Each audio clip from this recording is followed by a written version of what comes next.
Alcanzamos en este punto las 9 menos cuarto, una hora menos en Canarias. Iniciamos nuestro tiempo de análisis. Hoy nos acompaña aquí en el estudio Tomás Cuesta. ¿Qué tal, Tomás? Muy buenos días. Muy buenos días.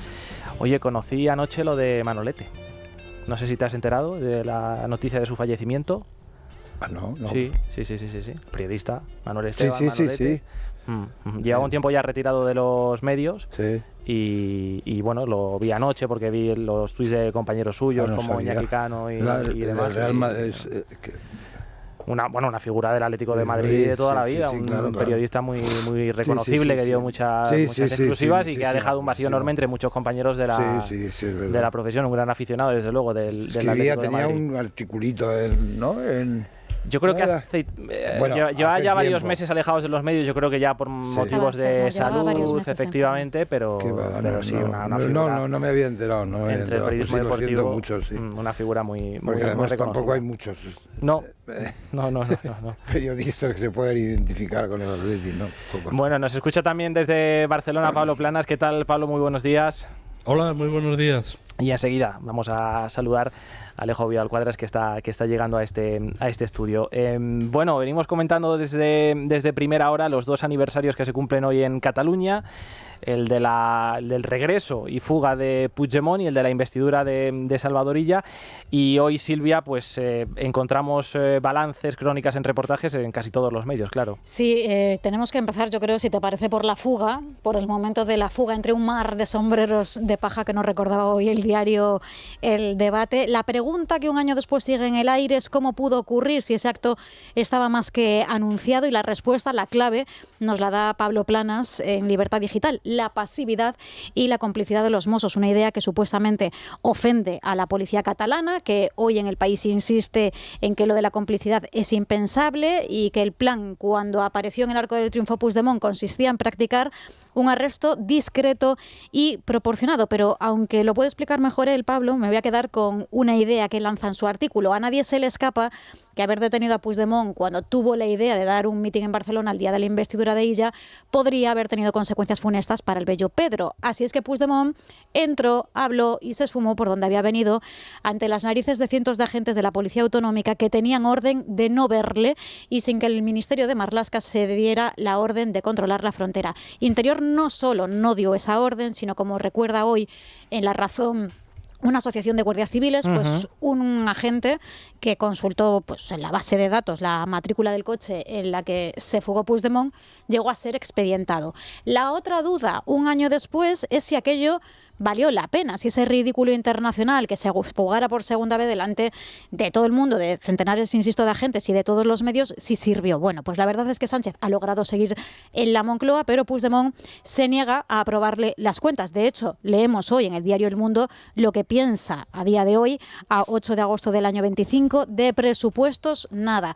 Eleva y redobla todavía sus exigencias. Por ejemplo, no le vale Zapatero como interlocutor, considera que tiene que ser otra persona, insiste en hacer oficial el catalán en Europa y así pues una larga lista de reclamaciones que hasta el momento no se han cumplido, y por eso hoy en el editorial, el mismo diario El Mundo, se pregunta, pues ¿por qué no ha roto? ¿Por qué sigue aguantando Puigdemont? Porque su poder no reside en gobernar, sino en impedir que otros lo hagan sin su permiso. Si Sánchez cae, la excepcionalidad que convierta a Puigdemont en indispensable se desvanece. Junts vive mejor en el chantaje que en la normalidad institucional. Están, en resumen, podríamos decir, en una situación de dependencia mutua. Más ahora, además, que desde Junts observan, yo creo que desesperados, cómo está creciendo en las encuestas Alianza Catalana, el partido de Silvio Roig. Sí, es un asunto desde luego que tiene muchas derivadas, pero antes de nada, Pablo, yo recuerdo que tú aquel día estabas con nosotros, el pasado 8 de agosto de 2024. Mira que han pasado cosas en España últimamente, pero pocos días tan bochornosos como aquel, ¿eh? Sí, además recuerdo muy vivamente cómo de repente perdimos de vista a Puigdemont y creo que fuiste tú que diste la voz de alarma diciendo ¿dónde está Puigdemont? Bueno, aquello fue una operación perfectamente coordinada en la que había tres factores, tres elementos. Por un lado los Mossos d'Esquadra, por otro lado el Ministerio del Interior y después el grupo de amigos enemigos que utiliza Puigdemont como señuelo. Es decir, cuando acaba el mitin y desaparece del escenario, aparece en escena el grupo formado por Artur Mas, Elena Borràs, Antoni Castellà, en fin, lo mejor de cada casa, unos dirigentes de una altura moral y política perfectamente descriptible, que se dirigen al Parlamento y parecen rodear a alguien, todos con sombreros para, en fin, engañar a los drones de los Mossos d'Esquadra, etcétera. Bueno, todo esto fue un montaje extraordinario, porque, en fin, las consecuencias de tener a Puigdemont a lo mejor serían pues que estaríamos ahora hablando de otra legislatura, que eso habría precipitado una convocatoria de elecciones generales. Que a nadie le interesaba, en fin, salvo al Tribunal Supremo y evidentemente a las personas que creen en la ley, que Puigdemont cayera, y había que salvarlo de sí mismo. Es decir, el principal riesgo de aquel jueves 8 de agosto de 2024 es que Puigdemont se acabara echando en brazos desesperados de los Mossos d'Esquadra para acabar de una vez por todas con estos 7 años que llevaba entonces, o 6 años de vagar en una especie de limbo, de comer mejillones con patatas fritas y de tener en fin, y de ejercer la política, pero a distancia. Es verdad que su posición, la posición de Puigdemont es, en fin, muchos políticos la quisieran, es el personaje del que depende la gobernabilidad de España, pero él no está a la altura de esas circunstancias, por un lado, y por otro, en fin, para algunos catalanes ocurre como para algunos gallegos, que la lejanía de su tierra pues les causa un dolor y un malestar supino. Lo presentó Tomás como un acto de Puigdemont, como un acto de rebeldía, de valentía, pero en realidad parece más un acto de cobardía, ¿no? Porque efectivamente podría haber reventado la investidura de Salvador Illa, porque la presión sobre Esquerra habría sido tremenda, quizás también la legislatura de Pedro Sánchez en caso de haber sido detenido, y entiendo que tenía todo atado y muy bien atado para regresar sabiendo que no le iba a ocurrir nada. Hombre, no, por supuesto. El Ministerio del Interior hizo una labor impecable. Mira que era difícil no detenerlo. Es decir, porque, vamos, tanto el CNI como los servicios de información, la Guardia Civil, debían estar al tanto de cada paso que dio en ese momento, ¿no? Incluso la operación Jaula fue hecha a propósito para bloquear Cataluña, convertir aquello en un caos, para que se pudiera ir tranquilamente. No sirvió para otra cosa más que para que la ciudadanía perdiera el día, lamentablemente. Si él se hubiera entregado, si se hubiera echado en los brazos de los Mossos d'Esquadra, estos habrían huido. Y la Guardia Civil, y te cuento. Vamos, es que no podía votar no habría podido votar al candidato de un partido que acaba de tener al presidente de Cataluña, al molt honorable presidente. Imposible. Hay un hecho también llamativo. Yo no lo llamaría ni cobardía, no hubo cobardía. O sea, yo creo que Puigdemont, a pesar de lo que parezca de que es muy limitado, sí que por lo menos tiene un plan y lo cumple, y conoce sus limitaciones. Y bueno, que se haya conservado 7 años al frente de Junts en el exilio, cuando siempre fue un apestado en Junts. Es decir, Junts es que es un partido que, antes se ha hablado que un partido es un partido absurdo desde el primer momento, ¿no? Quiero decir, no tiene nada que ver, quiero decir, es el producto de la explosión de Convergencia. Nadie sabe muy bien. Este hombre es el último de la fila que de repente, gracias a la CUP, llega y nada más, quiero decir, no. Hay un hecho que pasó inadvertido a mi juicio, y que lo recordaba, por ejemplo, ahora la diputada del Partido Popular, Lorena Roldán, como fueron los permisos que habilitó el Ayuntamiento de Barcelona, gobernado ya por el PSC, precisamente para colocar en el Arco del Triunfo un escenario, un atril, para que pudiera ir. Hombre, si tú tienes la idea de detenerle, no te preocupas por conceder esos permisos para que se prepare todo, ¿no? para su llegada. Pero se incorpora ahora mismo, llega al estudio Alejo Vidal Cuadras. ¿Qué tal, Alejo? Muy buenos días. Hola, buenos días. No sé cómo viviste tú lo que ocurrió tal día como hoy hace un año, ese regreso de Puigdemont.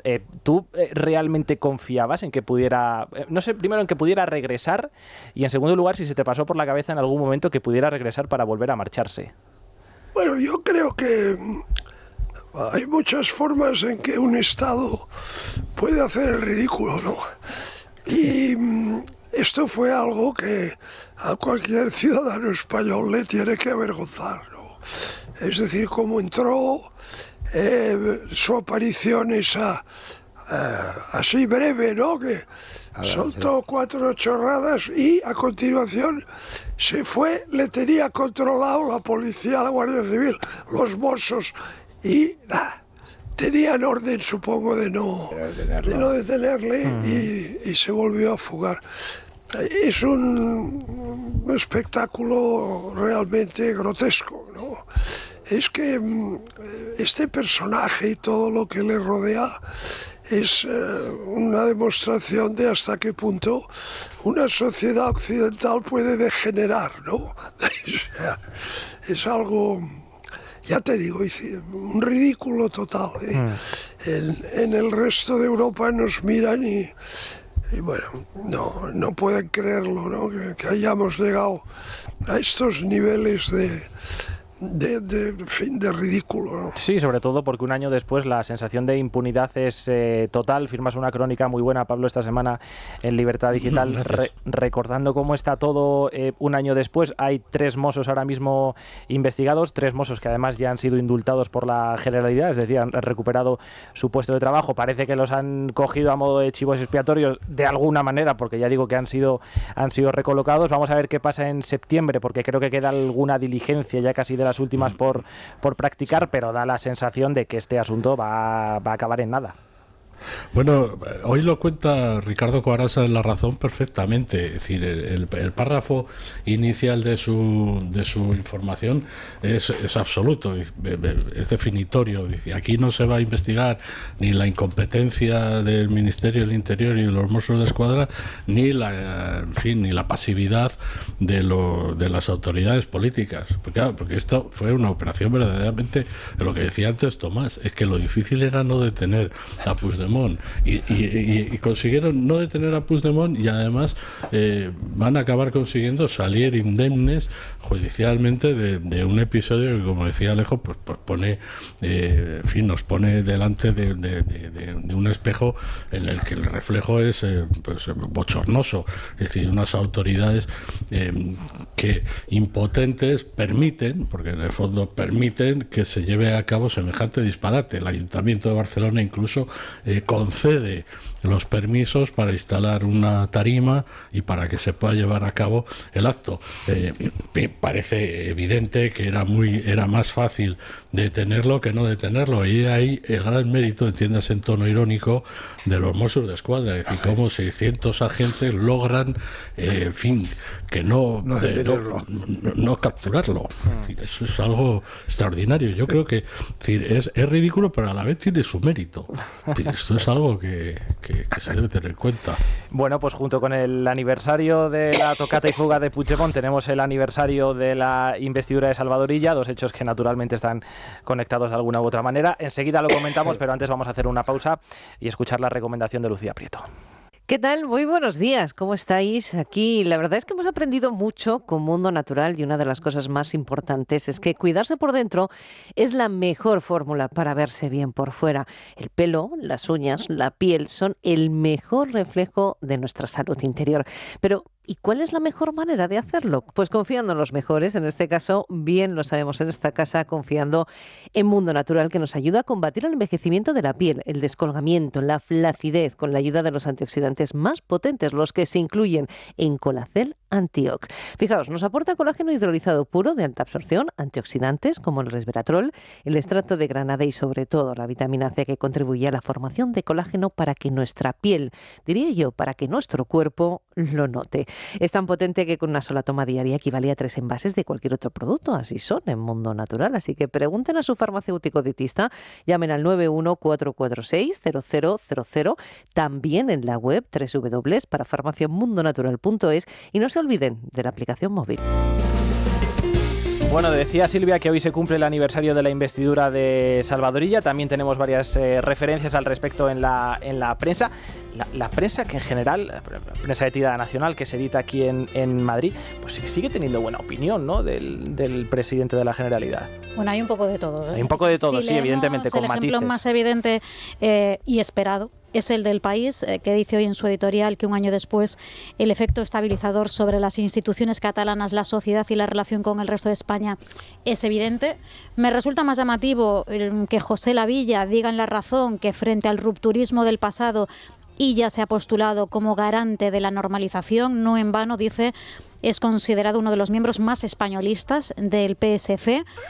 Eso es lo que nos dice. A pesar de estos halagos, Illa no puede dormir tranquilo, o creo yo que no puede dormir demasiado tranquilo, lo explica muy bien el diario Deprisa. Illa y Pedro Sánchez tienen ligado su futuro político. El mandato en Cataluña descansa en la financiación, y si Sánchez cae, el modelo se desplomará como un castillo de naipes. ¿Se desplomará o no? Y no lo digo yo, lo dice Javier Cercas en el mismo diario, donde defiende los supuestos beneficios que tras casi 50 años de democracia podría depararnos, en su opinión, a todos los españoles la presencia de un catalán en la Moncloa. Salvo estas excepciones y, por supuesto, los de la prensa catalana, por ejemplo, Enric Sierra, que presenta, por cierto, a Puigdemont como un héroe, dice que logró huir de ese cerco policial, no sé qué cerco policial vio.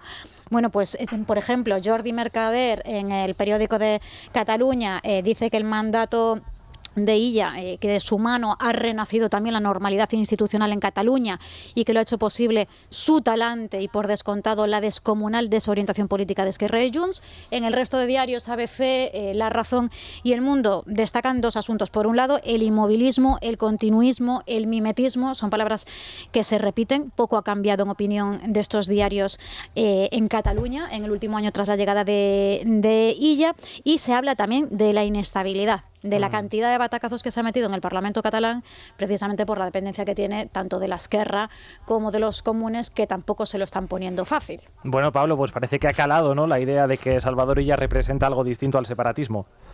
Claro, porque la gente ha comprado el mensaje de que en Cataluña ya no se queman contenedores, pero ya no se quemaban contenedores en tiempos de Pere Aragonés, es decir, esa pacificación, entre comillas, de la vida social catalana es anterior a la toma de posesión de Salvador Illa. Hombre, en el caso de Cercas dice en El País, en su artículo del País, que la gestión de Illa es revolucionaria porque, en primer lugar, cumple la ley, pero eso no es del todo cierto. Más bien no es cierto, porque en Cataluña se sigue sin aplicar las sentencias del Tribunal Supremo sobre el 25% de enseñanza en español en la educación obligatoria. Se ponen toda clase de trabas para el cumplimiento de sentencias, como por ejemplo la de la devolución del arte sacro. Se presiona a los jueces, como el caso de Salvador Illa, para que apliquen a Puigdemont la amnistía total, aunque esté pendiente de decisión en el asunto de la malversación, y es evidente que los dirigentes de la asonada del golpe pues se enriquecieron simplemente por la vía de no haber dedicado dinero de sus bolsillos a un empeño que era estrictamente personal, y después no ha cambiado gran cosa, y los ejemplos son obvios.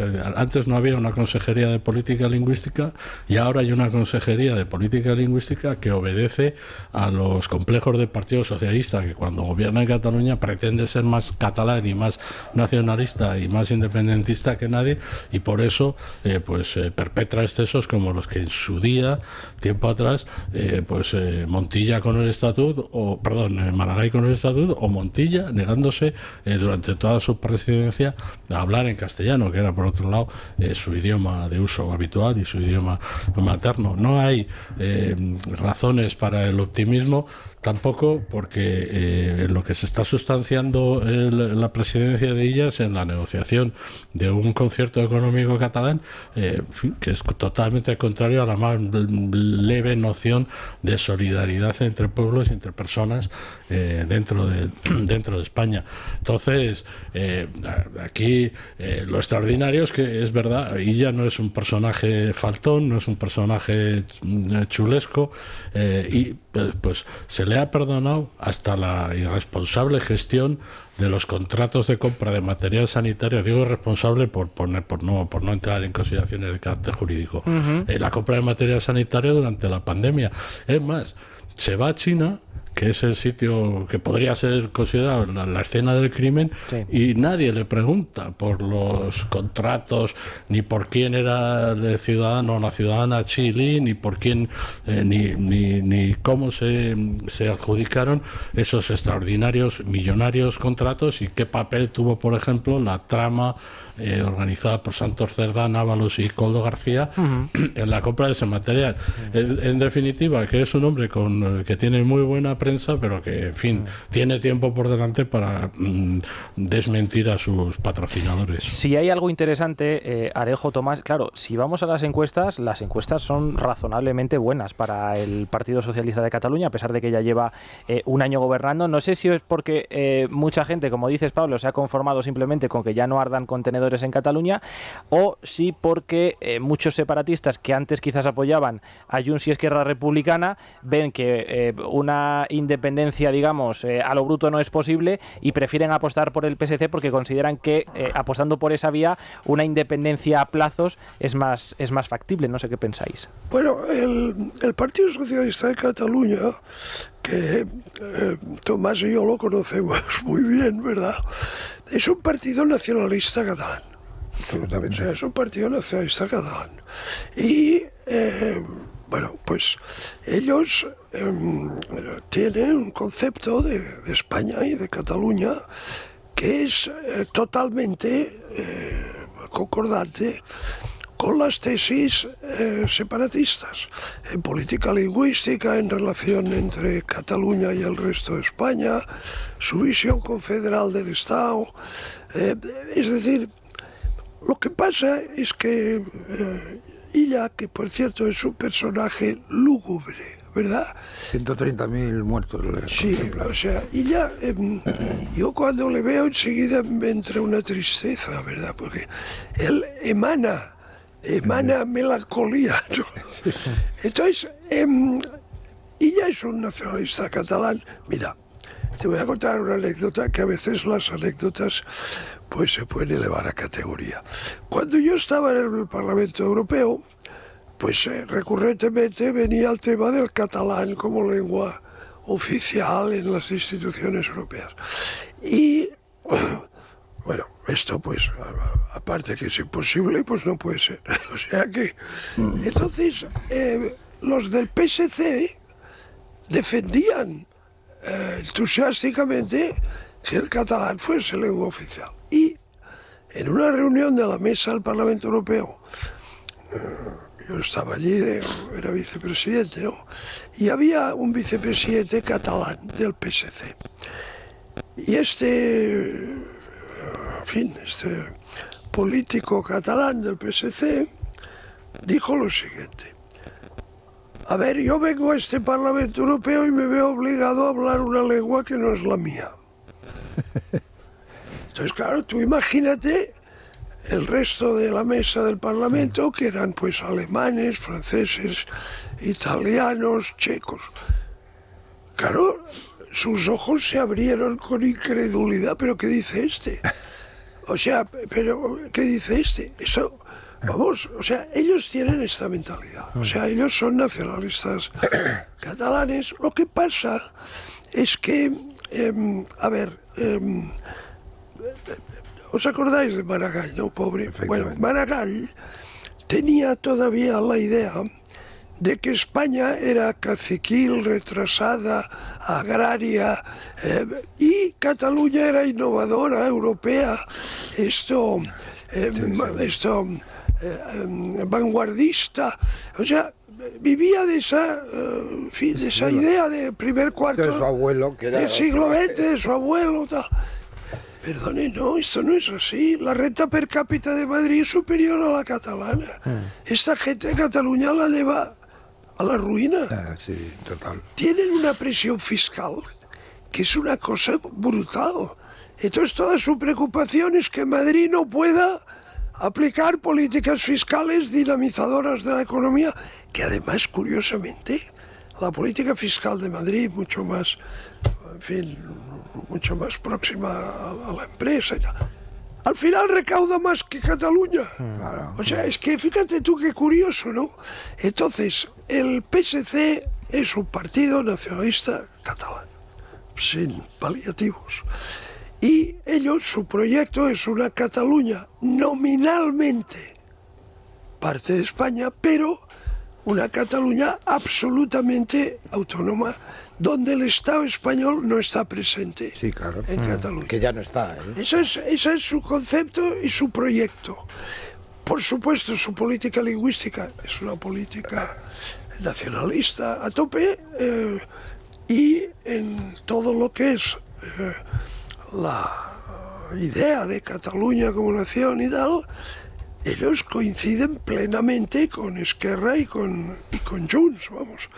O sea, entonces yo creo que toda esta ilusión de algunos medios con ella, pues bueno, pues supongo que es interesada porque desde luego no obedece a ninguna realidad, ¿no? Tomás. No, yo creo que con ella es, vamos a ver, Cataluña, cuanto más cerca ha estado de lograr una independencia de facto de España, es con ella, y ella va a ser el gran responsable. Es decir, si en el momento en que logren, si se les concede el control de la hacienda en su territorio, ya se les ha adjudicado, aunque sea de una manera simbólica, el control de las fronteras.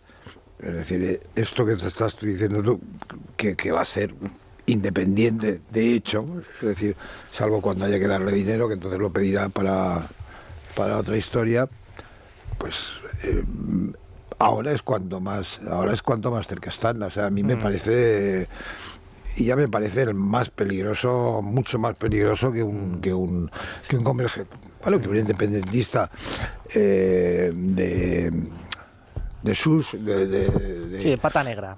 Pata negra, porque disimula, Sí. Bueno, pero hace lo mismo, igual que está ocurriendo, perdona Alejo, en Barcelona. Es decir, yo nunca estuve de acuerdo con que con que el PP le diese un voto a Colboni, porque va a hacer lo mismo. Colboni va a hacer lo mismo que haría un nacionalista,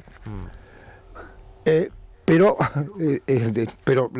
lo va a hacer sin pagar las consecuencias, sin que se vea.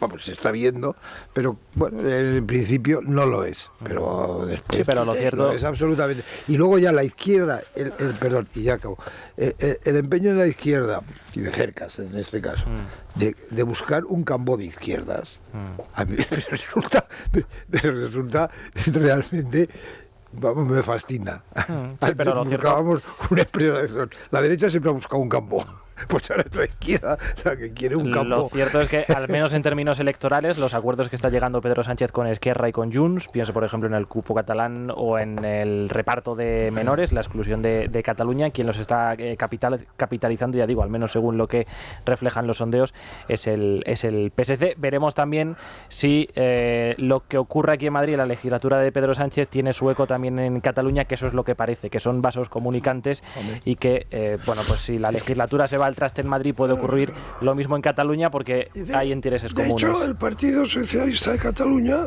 es el que ha ido llevando al PSOE a estas posiciones confederales y tal. Y te diré una cosa. Las élites catalanas, élites económicas, financieras, intelectuales, lo que quieren es parasitar al Estado español. Es decir, ellos quieren recaudar todos los impuestos, manejarlos desde Cataluña, pero estar en las empresas públicas españolas, que ya están. Ser del Consejo de Administración y, si es posible, presidente de la empresa.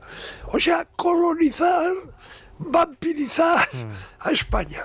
O sea, es el viejo sueño, ¿no? Hay un libro de Ucela y de Cal que se llama El imperialismo catalán, ¿no? Entonces ellos sueñan con eso. Es decir, cuando querían sumar además a Portugal, el iberismo catalanizado. Una España sometida a Cataluña, ¿no? Esta era el plato de las tajadas, lo de toda la vida. Bueno, quiero comentar con vosotros otros asuntos, también otras declaraciones, pero tenemos que hacer una pausa y marcharnos hasta el Corte Inglés.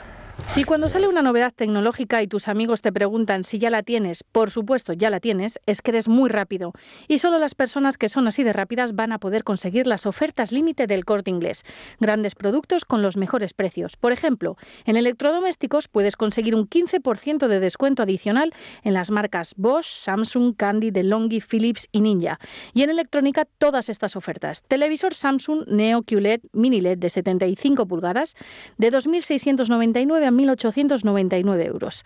20% de descuento en smartphones Xiaomi, 20% de descuento en Insta360, excepto las novedades de 5X y Go Ultra. Y terminamos con un Huawei Watch GT5 de 46 milímetros en color gris de 249 a 189 euros. Así son las ofertas límites solo en el Corte Inglés del 7 al 10 de agosto en tienda web y app. 4 minutitos pasan de las 9:20, una hora menos en Canarias. Recordarán que ayer más o menos a esta misma hora yo les contaba que la segunda ola de calor terminaría el próximo martes. Bueno, pues hoy les cuento que no, que en el mejor de los casos será el miércoles, porque la Agencia Estatal de Meteorología ha alargado de nuevo la duración de esta ola de calor, la segunda, ya digo, del verano. Hoy son 36 las provincias que están en alerta, en 16 de esas provincias los avisos son de color naranja, así que mucha precaución, y a partir de mediodía podrían formarse tormentas en puntos de Madrid, Cáceres, Ciudad Real, Toledo, Ávila, Zaragoza, Granada y Jaén, así que ojalá sea así, aunque en ocasiones esas tormentas pues lo que aportan es más bochorno y más sofoco al ambiente, así que bueno, en fin, veremos qué ocurre. En cualquier caso, ya digo, a partir de mediodía. En Madrid a esta hora estaremos en el entorno de los 27-28 grados porque vamos camino de los 38 de máxima, la máxima nacional en Córdoba con 41, la mínima en Burgos y Vitoria con 15. Luis Fernando Quintero, muy buenos días. Buenos días, Dani. ¿Cómo cierra la bolsa esta semana? Bueno, ¿cómo abre este viernes? Sí, no, acaba de abrir. Todavía queda mucho día por delante. Bueno, pues fíjate, con ganancias, continúa, cuarta sesión consecutiva al alza. Y además alcanzando cotas históricas, no se recuerdan desde 2008, 14.734 puntos para nuestro principal indicador, que sigue ampliando esas ganancias en lo que va de año a rozar ya el 27% de subida, insisto, en esta primera mitad del año. Unas sesiones que, pese a la incertidumbre que está añadiendo Trump a los mercados, parece que esto estaba ya más que descontado, siguen creciendo. Si quieres, miramos con especial atención lo que está haciendo BBVA, que emitía su comunicado a la CNMV diciendo que tiene que estudiar el coste de las sinergias después de las condiciones que impuso el gobierno, esos 3 años sin poder integrar las compañías, y después de que Sabadell hiciera sus juntas y aprobara tanto la venta de TSB como el superdividendo de 2.500 millones. BBVA, después de este comunicado, insisto, pues está anotando, es un ligero 0,55%, mientras que Banco Sabadell cotiza plano, unas décimas en negativo. Si quieres, este es el punto de atención. Volvemos a hablar el lunes. Perfecto. Hasta entonces. Pa' sacarte yo tengo poquito, pero es gratis bailar pegadito. Y en la noticia de interés cultural de la 11, Verónica, ¿qué tal? Muy buenos días. Buenos días, Dani. Pues es que tenemos que hablar de Camilo porque se encuentra de gira por toda España. Va a estar durante todo este verano, incluido también septiembre y parte del otoño, y estará por Valencia, Madrid, Valladolid o Barcelona, algunas de las ciudades. Así que todo aquel que le guste escuchar esta música de buen rollo que se dice, pues que vayan a ver a Camilo. ¿Te gusta, Silvia? Bueno, no es de mis favoritos. Vale. Sin acritud, ¿eh? La de ayer mejor, ¿no? Y la de ayer me gustaba más. No, comparar a Camilo con Whitney Houston, lo siento. Bueno, Lo siento. igual a los seguidores de Camilo les gusta Mira, más por Camilo, ejemplo, claro. a nuestra compañera Ana Marín le gusta mucho y se va a ir hasta La Coruña. Fíjate las ganas que tiene de verlo, que se va a ir al concierto en el Coliseum, que va a ser ¿sí? en el mes de septiembre, creo. Me está mirando raro, Ana, como si no fuera así. A ver si era Maluma y no A ver si te estás equivocando de persona A lo mejor es o de razón. cantante. Creo que A ver si es Camela y no Camilo. Bueno, vamos a hacer una pausa y a la vuelta abordamos la última hora en Gaza porque ha habido novedades esta madrugada.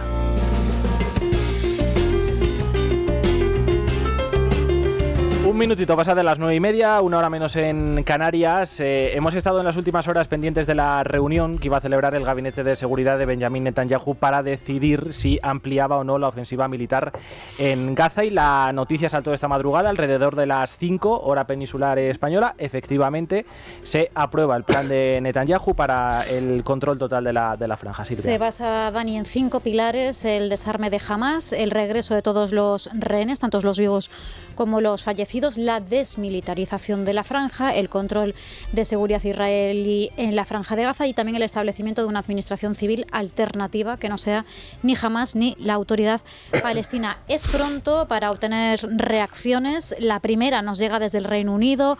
Piden a Netanyahu que reconsidere inmediatamente su decisión de ampliar su ofensiva en Gaza, y en Reino Unido nos quedamos porque es interesante lo que publica The Times. Israel está considerando cortar los lazos de seguridad con el Reino Unido si el gobierno de Starmer reconoce un Estado palestino. Es un problema serio porque Israel ha proporcionado información crucial a las agencias de inteligencia británicas sobre amenazas terroristas en el país, y no sé si esto podría suceder también en España, donde ya se ha reconocido también al Estado palestino. Empiezo por ti, Pablo. No sé si crees, efectivamente, empezando por esto último, que ese enfriamiento de las relaciones entre la Unión Europea e Israel pueden comprometer el intercambio de información confidencial. Bueno, en el caso de Israel, lo primero que hemos de atender es al hecho de que todavía existen 50 personas retenidas, secuestrados. Muchos de ellos seguramente ya han sido asesinados y otros están en camino de serlo, ¿no? Y a partir de ahí todas las posiciones diplomáticas de los países europeos, pues en fin, tienen el mismo problema, ¿no? Que es que no se contemple, en el caso del Reino Unido, que no contempla quién empieza la guerra, cómo se empieza esa guerra, qué clase de crímenes y de atrocidades comete la parte palestina, y en fin, hay otro dato muy clave, destacado en todo este asunto, que es que Israel puede estar ganando la guerra. Su supervivencia diaria, cotidiana, ya es una tremenda victoria. Lo que ocurre es que está perdiendo la guerra propagandística, es decir, no tiene especial interés para las autoridades israelíes esa batalla, la batalla de la propaganda, y eso influye sobremanera en otros países, en el Reino Unido. Y en el Reino Unido también se tiene que tener en cuenta el componente de la inmigración. Hay, en fin, en el Reino Unido hay cada vez más alcaldes de confesión islámica, de confesión musulmana, en fin, tiene implicaciones gravísimas, además, ¿no? que se pueda comprometer la inteligencia o los servicios de inteligencia occidentales, ¿no? por esa inmersión del Islam en sociedades como la británica, ¿no? En sociedades occidentales avanzadas que de repente comienzan a perder en materia social, en materia de avances sociales, comienzan a retroceder y comienzan a adoptar posiciones absolutamente demagógicas. Y en esto, en fin, el Reino Unido es un ejemplo, pero vamos, España no le va a la zaga, ¿no? En cuanto a una posición desviada, sesgada, extremista y demagógica en relación a lo que está ocurriendo en la franja de Gaza. Tomás. Bueno, pues yo suscribo absolutamente las palabras de Pablo. El asunto de los rehenes es capital.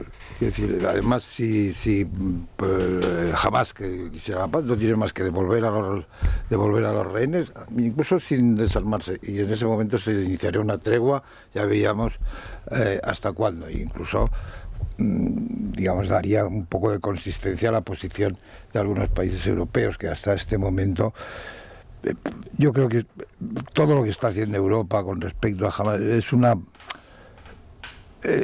acto más del suicidio de Europa. Es decir, si Europa rompe con Israel, está en la base de la cultura europea. Es decir, somos judeocristianos y griegos por la parte de la filosofía, ya está. No hay más tutía, eso es Europa. Si rompes con eso, después, respecto a Hamas, es un grupo terrorista que ha eliminado cualquier posibilidad de democracia en su zona, que está utilizando con la connivencia de agencias occidentales, entre ellas la ONU directamente, está utilizando a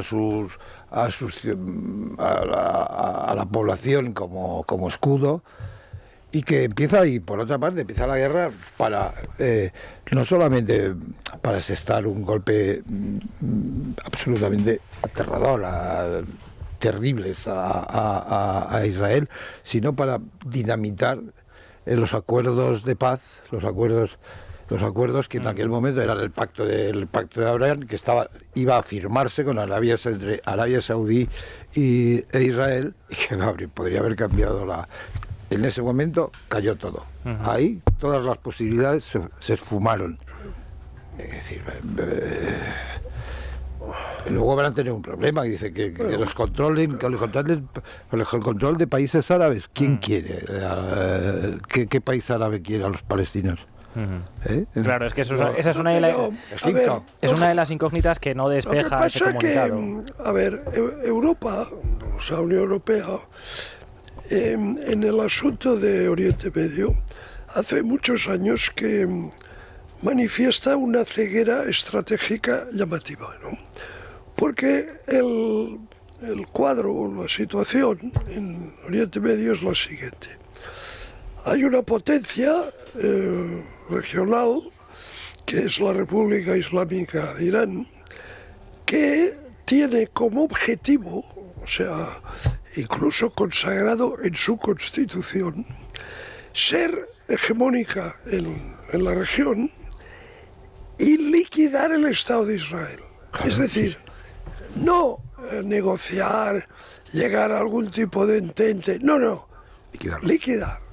Ya sabéis la famosa fórmula, desde el río hasta el mar, que repitió la indigente neuronal esta la Yoli, sin saber lo que decía, ¿no? Pobrecita. Bueno, entonces el objetivo es este. Entonces Irán tiene unos empleados, o sea, unas empresillas que son suyas, ¿no? Unas filiales, que son Hezbollah, Hamas, los Houthis, las milicias chiitas de Irak y tal. Y entonces el Parlamento iraní el otro día se gritaba con gran entusiasmo por parte de todos los ayatolás allí presentes: muerte a América, muerte a Israel, muerte. Eso es el Parlamento. Bueno, entonces la única estrategia, no ya inteligente y conveniente, sino posible, es acabar con la cabeza de la serpiente, que es Irán. Es Irán. Si tú cortas la cabeza de la serpiente, ya está. Y ahora, pues, Hamas, hay que extirpar a Hamas de Gaza. Mientras Hamas siga ahí, no habrá solución. Claro. Entonces Europa, en vez de estar todo el día con el genocidio y esas chorradas, lo que tendría que hacer es ayudar a Israel a liquidar a Hamas. Porque si hay un enemigo de la población de Gaza, es Hamas. Claro. O sea, los gazatíes sufren la opresión de Hamas. Entonces, si tú eliminas Hamas, esa idea de que la franja sea administrada por un órgano formado por una coalición de países ricos, Arabia Saudita, Emiratos, pero con Qatar, Hamas no. Y esta gente podría tener una vida más o menos decente, ¿no? Sí. Pero mientras esté Hamás allí, Imposible. es imposible. Por tanto, en vez de estar todo el día con la tontería de los dos estados y el genocidio, ¿pero qué genocidio? Si tienen todos los arsenales debajo de las escuelas y las mezquitas y los hospitales. O sea, entonces lo que hay que hacer es liquidar a Hamás y sobre todo provocar el cambio de régimen en Irán. ¿Cómo?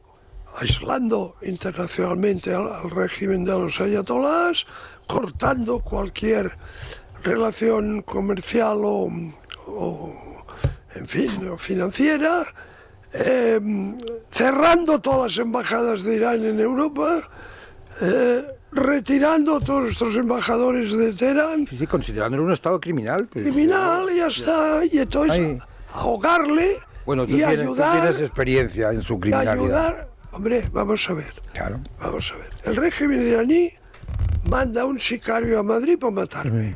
Bien. No lo consigue por milagro de Dios. Bueno.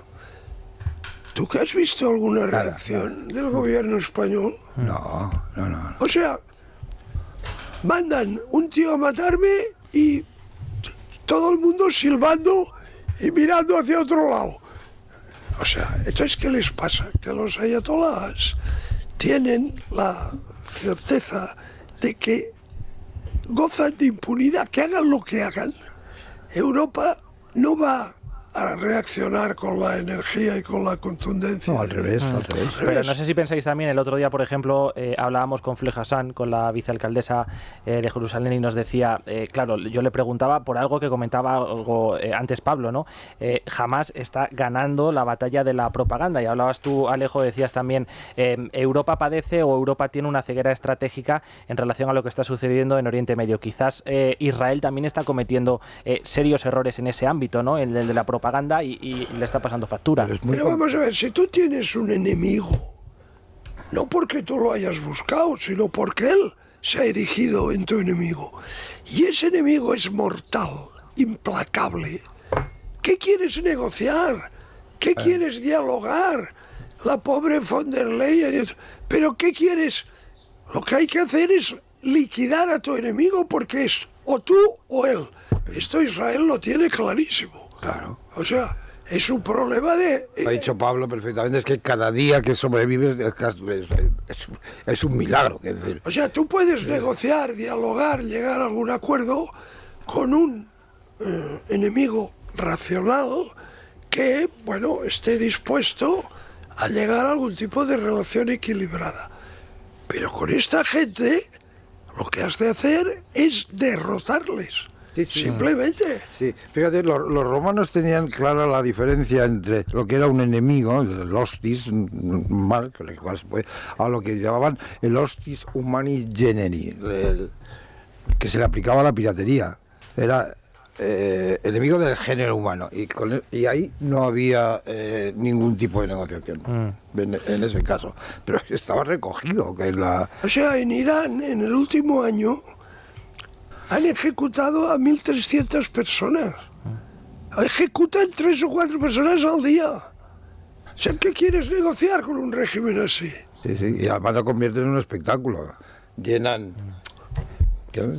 estadios para... También China tiene campos de concentración, por ejemplo, de uigures, y ahí está la Unión Europea haciendo negocios con China. Pero en cualquier caso, analizando este asunto en clave nacional, Pablo, leía el otro día un titular que decía algo así como: Pedro Sánchez sale reforzado de este conflicto en tanto en cuanto él fue uno de los primeros que impulsó el reconocimiento de Palestina. En su día esto le granjeó muchas críticas, pero recientemente, y a la luz de cómo se ha ido desarrollando la guerra en Gaza, otros aliados europeos como Francia o Reino Unido también han apostado por esta vía. No sé si crees que esto le va a dar frutos al presidente del gobierno.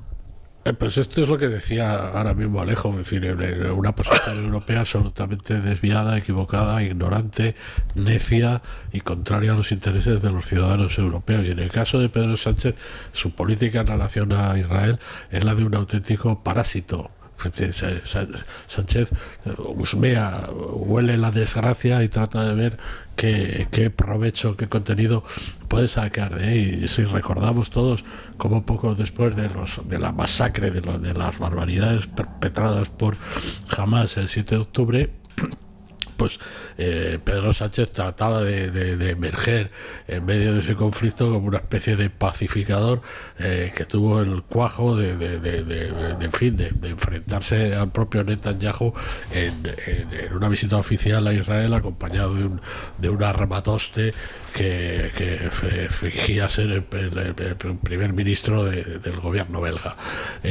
Eso es una característica propia de Pedro Sánchez que es un ignorante en materia de política internacional y que seguía en función de las encuestas que en España están condicionadas por el relato informativo que es mayoritariamente partidario del terrorismo palestino, del terrorismo árabe. Entonces, pues en el caso de Sánchez seguramente todo esto le conviene, le presenta como un personaje providencial para los suyos y después es que nada afecta, es decir, las contradicciones de la izquierda pues no tienen consecuencias. La posición de Pedro Sánchez en el Sáhara, por ejemplo, nadie se la ha reprochado. En cambio, pretende un cineasta estadounidense hacer una película en el Sáhara y aparece toda la clan de la ceja, todo el clan de la ceja, los actores españoles, etcétera, protestando y tratando de cancelar, como se dice ahora, de eliminar, de prohibir a este cineasta, Christopher Nolan, me parece que Christopher Nolan. Sí. No, pero eso, fíjate que hay el antisionismo, el antisionismo, la judeofobia de la izquierda es ya llega a tales extremos que en Francia hay una asociación de judíos, de franceses, que han puesto el grito en el cielo, nunca mejor dicho, contra el ministro de Transportes español, que dijo que habían bajado de un avión a 30 israelíes gamberros. Y dice, son franceses. Una cosa es que sean, pero que eran judíos, unos adolescentes, ¿no? Unos adolescentes, pero israelíes. En cualquier caso, un ministro.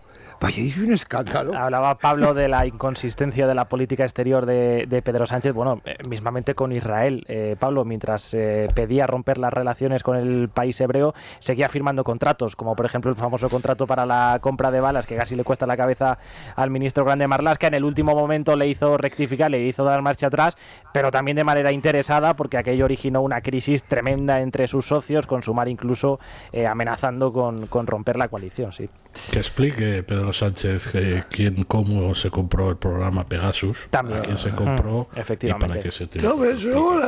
En una política internacional que tiene como eje el enemistarte con Estados Unidos y con Israel, no creo que sea la más apropiada. No augura un futuro muy halagüeño desde aunque solo sea porque tanto la información del Mossad como la información desde la CIA aquí han ahorrado muchas vidas. Y ha comprometido las dos, con Israel por un lado y recientemente el toque de atención de Washington después de la firma del contrato con Huawei, efectivamente. Bueno, Jaime, muy buenos días de nuevo. Muy buenos días. Preguntábamos esta mañana a los oyentes cómo vivieron lo de Puigdemont hace un año y qué nos han contado. Efectivamente, pues bien, nuestros oyentes lo califican de vergüenza absoluta y además no entienden la inacción, ya no del gobierno, porque comprenden que no hacen nada por el simple hecho de necesitar los votos de los separatistas para legislar, sino de los cuerpos de seguridad del Estado. Por eso mismo cargan duramente contra los Mossos de Escuadra y consideran que teniendo la Guardia Civil y a la Policía Nacional no quieren ni necesitan a unos separatistas a la orden de los que traicionan a España. Además, ahora vamos a escucharlos a todos atentamente, pero antes, si te parece, hacemos una pausa. Venga, Jaime, pues vamos con esas opiniones. Empezamos con Vicente de Cuenca, que asegura que la vuelta de Puigdemont estuvo permitida por Pedro Sánchez y también de Fernando Grande Marlaska. Además, afirma que aquella operación jaula posterior se puede comparar con la típica jaulilla de caneros de tu abuela, que tú, como pequeño travieso, dejas la puertecilla abierta para que se escapen. Por otro lado, Susana de Pontevedra dice que fue el gobierno quien traicionó a España y no Puigdemont, que ya había anunciado fecha y hora para su regreso. Al resto los escuchamos ahora. Esto es como Mortadelo y Filemón, la agencia la tía contra la abuela, la agencia enemiga. O sea, anda el ladrón detrás del que roba. Todo lo que pasa que, claro, una humillación pues para los que queremos este país, por haber nacido en él, más que nada. El problema no es Puigdemont, el problema es Sánchez, que con Sánchez los traidores a España campan por donde quieren y hacen lo que les da la gana. Somos el hazmerreír de toda Europa y del mundo mundial. Con este Sánchez ya estamos en la basura. A ver, ha pasado un año desde aquella ignominia, cuando llegó el impresentable también de Puigdemont a España. ¿Ha pasado algo desde entonces? Nada, ¿verdad? Han pasado muchísimas cosas graves en España. ¿Ha pasado algo desde entonces? Nada, ¿verdad? ¿Se ha hecho algo? Nada, ¿verdad? Pues entonces... Qué vergüenza que en España tengamos que estar pasando por estas caraduras. No, se le pueden decir más cosas, pero me quedo ahí. La entrada de Puigdemont a Cataluña, eso fue toda una tomadura de pelo. No lo detuvieron porque no les dio la gana. Ellos estaban ya plenamente informados de cuándo llegaba y a la hora que llegaba. Lo que pasa es que aquí en España todo es un despropósito desde la llegada de José Luis Rodríguez Zapatero. Un año después sigo opinando lo mismo que opinaba anteriormente, que pagamos a una policía separatista inútil, teniendo una Guardia Civil y una Policía Nacional espléndidas. Y encima también pagamos una residencia en Waterloo a un fugado separatista. Bueno, en los Mossos Escuadra yo creo que también hay de todo, porque también entran mucha gente de la Policía Nacional, de la Guardia Civil, de los Mossos salen y entran en las policías. Yo creo que al final estos son órdenes políticas que vienen de arriba y que en muchos casos se limitan a ejecutar, aunque es cierto que en el caso de los Mossos pues hay precedentes, desde luego, poco, no sé cómo decirlos, poco favorecedores. Pienso, por ejemplo, en su actuación durante el golpe de Estado del 1 de octubre, pero en fin. Se está otra vez trapero. ¿Qué estamos esperando? Nadie ha explicado cómo lo de los atentados de la Rambla, porque al último que quedaba fue abatido en cosido a tiros en campo abierto, efectivamente. En campo abierto, a lo mejor para que no sé, pero lo normal es que lo hubieran detenido, vamos, ya está. Y a lo mejor había contado qué ocurre Bueno, quedan 2 minutos para alcanzar las 10 en punto de la mañana. A esa hora abre sus puertas el Corte Inglés, así que nos vamos hasta allí con Naya. Solo las personas más rápidas van a poder conseguir las ofertas límite del Corte Inglés. Grandes productos con los mejores precios. En deporte, una selección de productos con hasta el 60% de descuento de las marcas Quicksilver, Billabong, Puma y Under Armour. Y una selección de textil y calzado de Nike, Adidas, Converse, New Balance y Vans con hasta el 50% de descuento. En moda infantil, toda colección PV de Gap está al 60% de descuento y las marcas Quicksilver y Roxy llegan hasta el 60%. Por último, en ropa interior de hombre, toda la marca Masana y toda la marca Venus están al 60% de descuento. Así son las ofertas límites solo en el Corte Inglés, del 7 al 10 de agosto en tienda, web y app. Un minutito pasa de las 10 en punto, vamos a conocer de la última hora de la mano de Sergio Heras. ¿Qué tal, Sergio? Muy buenos días. ¿Qué tal, Dani? Muy buenos días. ¿Qué noticias tenemos? Pues Jumilla se ha convertido en ese protagonista casi involuntario de esta época del verano. Ha habido doble entrevista. Primero, la alcaldesa de la localidad ha vuelto a insistir en que no han prohibido los actos musulmanes, que se reserva únicamente dicha prohibición para determinados espacios, y al explicarlo, eso sí, ha dado a entender que todos los análisis que se han hecho hasta ahora son una mala interpretación.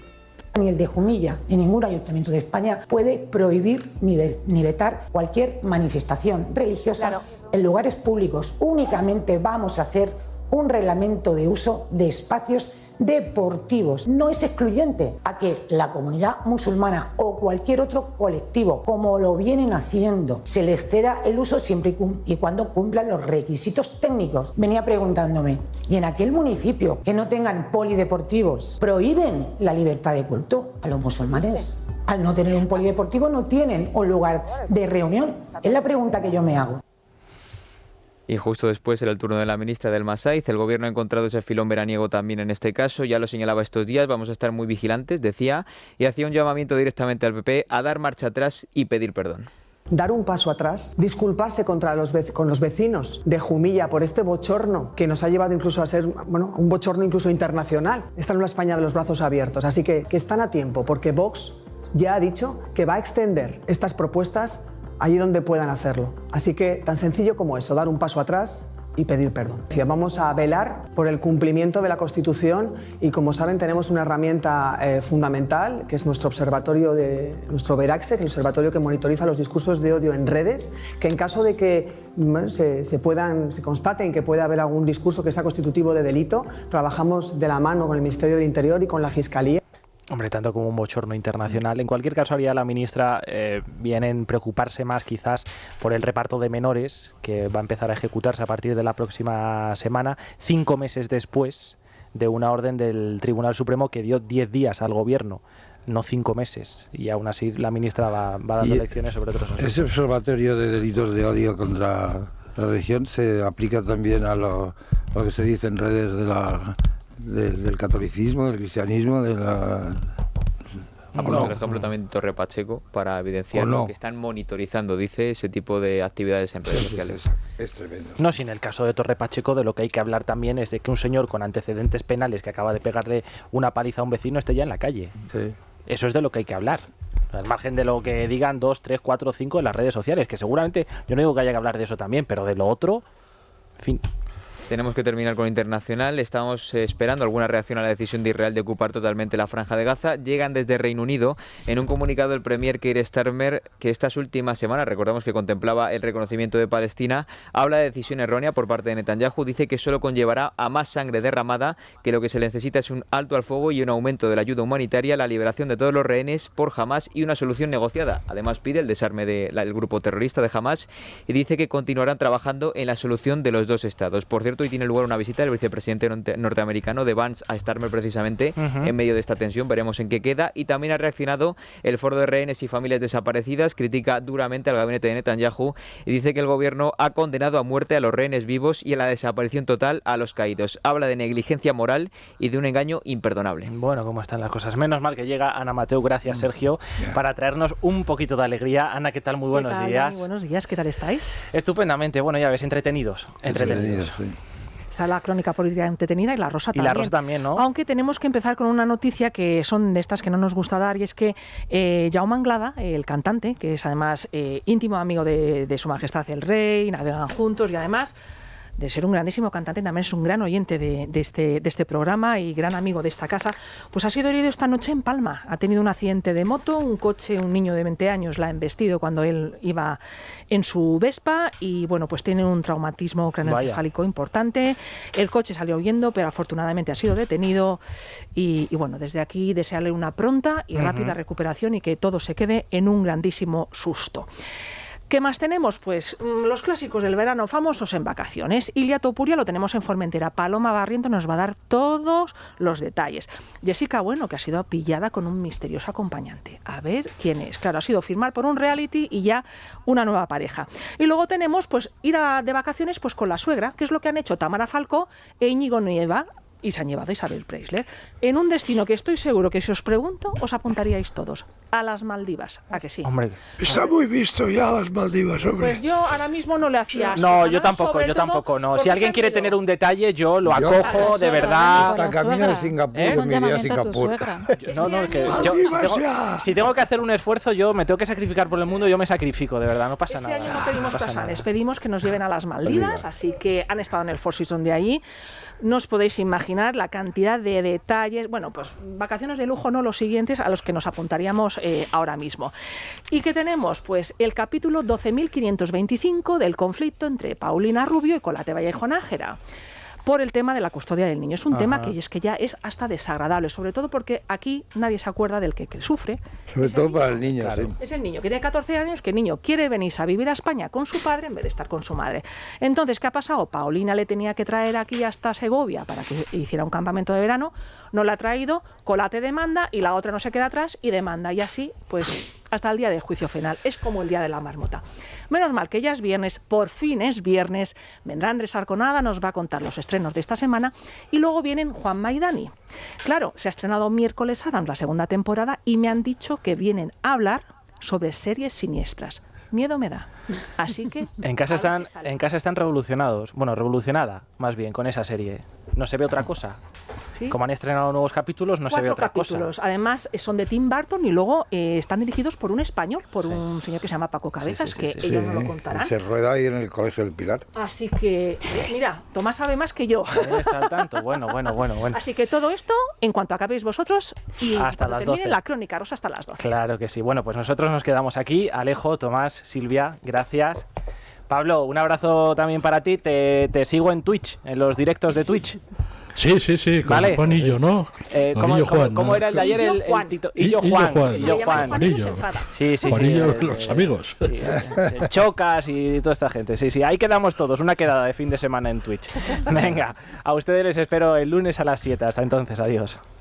Es la mañana. Es radio.